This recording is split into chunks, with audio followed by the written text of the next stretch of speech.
Le message du jour pour prendre soin de toi et de tes énergies. Bonjour les petits chats, j'espère que vous allez bien. On se retrouve avec le message du jour. Aujourd'hui avec l'oracle de l'équilibre et des émotions. Coucou Géraldine Lamuse et Livia Caruso qui l'ont créé. Il est magnifique. Carte 1, carte 2, carte 3, laisse-toi appeler. Et moi je te dévoile le message. Bien sûr, ne te précipite pas sur une carte si elle t'appelle pas. Ça sert à rien. On est d'accord. Carte 1, la carte du conflit. Regarde-moi comme c'est beau.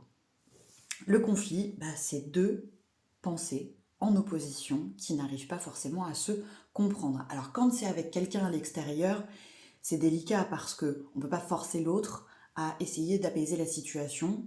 On est un petit peu dépendant de ce que l'autre est prêt à faire pour sortir du conflit. Par contre, les conflits, c'est aussi parfois tout simplement à l'intérieur de nous-mêmes, avec deux pensées qui s'opposent, nos paradoxes. Et là, c'est possible de prendre un temps pour trouver un point de compromis où on peut se retrouver ou accepter qu'on n'est pas d'accord en fonction des situations et des petites variables. Tu vois ce que je veux dire ? Carte numéro 2, la carte de la dépendance.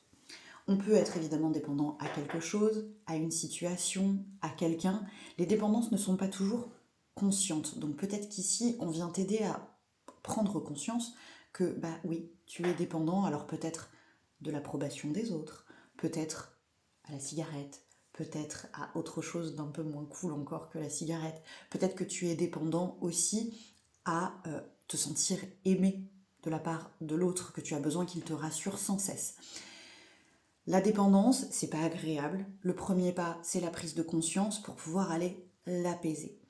Tu ne t'en ficheras jamais. Quand tu es un vrai dépendant à quelque chose, ce sera toujours un espace délicat. Le fait de prendre conscience de la dépendance permet de commencer à apprendre à l'apaiser et c'est déjà un immense pas. Alors, tu es invité à le faire. Carte numéro 3, hypersensibilité. Et c'est bien l'espace positif de la carte. L'hypersensibilité dans notre monde, c'est souvent décrit comme trop. Comme si c'était pas génial d'être hypersensible. Moi, je crois que quelqu'un qui ressent fort les choses, c'est quelqu'un d'extraordinairement beau qui s'autorise à être pleinement humain et pleinement en lien avec ses émotions. Et je ne trouve rien de plus beau que quelqu'un qui assume parfaitement son hypersensibilité. Donc laisse fleurir tes émotions. Tu sais que pour moi, les émotions sont celles qui guident réellement nos choix pour aller bien et pour être en paix. Donc s'il te plaît, continue à être ce bel être hypersensible que tu es déjà.